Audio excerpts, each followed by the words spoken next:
Ready, action! The truth is that the machines are coming. I think that means that we have more magic tricks to play with. AI in advertising is something that is talked about a lot. There's obviously a very clear set of opportunities that it brings. It's a very important car. It's a beautiful car. It represents the new face of Lexus. It responds to the driver's input almost intuitively. The ES has all sorts of technology which interacts with the driver to aid the driver.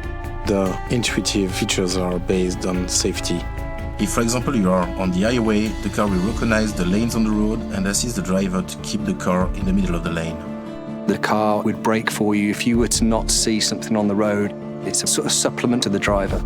That man and machine working in collaboration sort of started the process of thinking about how could we make an advert that mirrored the man and machine element of the car itself.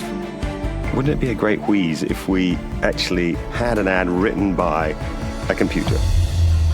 But I thought it'll never work in a million years. I mean, what nonsense. Hi, I'm Alex. Hi, I'm Will. We developed and integrated the artificial intelligence for the Lexus ad. I'm guessing you just turn the machine on, type, make advert, and boom, out comes the script, right? If only. If only. We used a number of tools to extract every single bit of information we could from the last 15 years worth of award-winning adverts. We're looking at what's the relationship between people and the vehicles and the use of the cars, the objects, the actions, the emotions. Every attribute that could be drawn from them was pulled into this data set.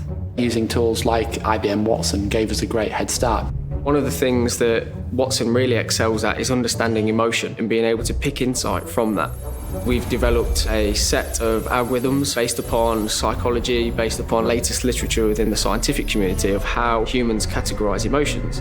And we've packaged that up into this block that would understand any sort of text that's fed into that and pick out the key themes of happiness, sadness, anger, or confidence. When we started the project to create the advert, it wasn't just a completely open brief. It was felt that this would be a car that would be particularly appealing to intuitive individuals. In order to make an intuitive advert, we wanted to begin to understand what intuition was. And that's why we did the MindX experiment, to explore that in a very scientific way. MindX's purpose is applying neuroscience and psychology to the world of advertising. What is intuition? It's the use of unconscious emotional information in decision-making. We did online surveys, and then there's more behavioural testing, where we actually had people come into the lab. We get an emotional image into someone's brain, and then we can measure how much that unconscious emotion affects simultaneous decision-making. So for some people, they can really utilise that unconscious emotion, can help them make better, faster, and more confident decisions. We're learning some new insights about intuitive people, their preferences for different visual aesthetics are, what they like in terms of music, voice characteristics, how they like to be communicated with. They have a particular appreciation for an emotional experience within an advert. So these results will be fed into the AI, which is going to help design the optimised commercial for intuitive people. Rather than tell the computer how to do something, we give it some resources and some training, and then we set it loose to make its own discoveries. Once that data dropped into place, that was really the final step of pulling the project together, moving towards the final script.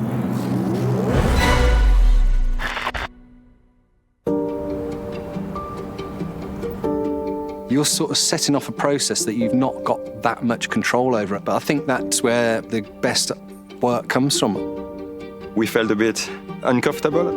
We follow exactly what the AI has commanded, if I may use that verb.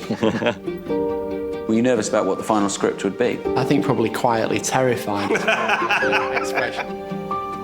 I'm sure you're really excited to see what the AI's come up with, and we thought we'd let the machine read its own script. Act 1. Open with vehicle final inspection area at factory. Minimalist environment with nothing but the car. Under a geometrically pleasing arrangement of bright white inspection lighting. I think the most important is to say that the story is a story. It's like a movie. Cut to relatively short dynamic driving scene featuring the same car along a winding road on the side of a mountainous area with dark skies indicating a coming storm. I don't think any of us predicted it. The AI actually wrote an entire script. That was really impressive. It was a real script and it was very coherent. The car should initially suggest that it is sentiently bracing for an impact, the equivalent of closing one's eyes prior to a collision. Cut to end frames, as per Lexus guidelines. I describe it as a dark roller coaster journey of an inanimate object coming to life.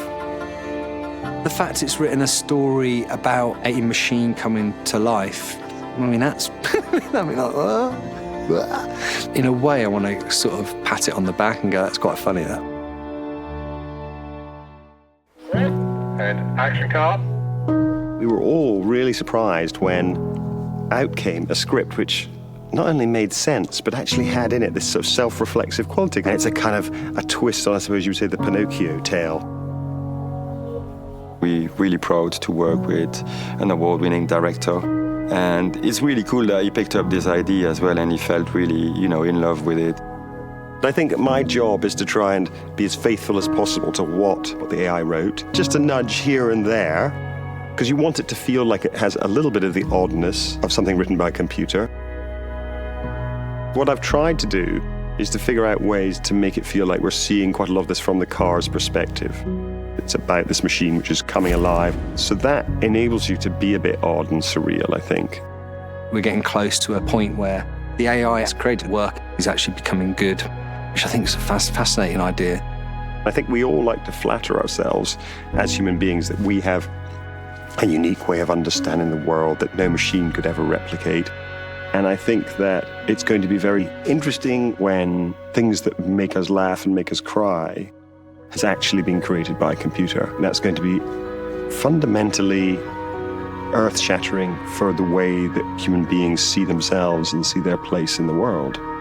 I do think that the best agencies in the world will embrace machine learning and emerging technologies because we need them in order to find new ways of telling great, exciting, inspirational stories. We're going to get lots of brands and agencies jumping on the bandwagon, but then we're also going to get lots of brands and agencies actually using it in a meaningful and impactful way. That's what it looks like. I reckon it could have had a face, but they're just not too lazy to put a face on it. Why didn't you give the AI an emoticon face? Are you worried about what the AI will make of the ad in the end? Yeah, we've got to tell it, haven't we, I suppose? So if it starts moaning about Kevin's direction, I thought I'd find that quite funny. Don't laugh at me. Take me seriously. It'll say you ruined my work, is probably what it will say, like every writer. I would just shut it off, to be honest. I was going to just sort of do that. Let's see if you're still there. Yeah. Thank you very much, ladies and gentlemen.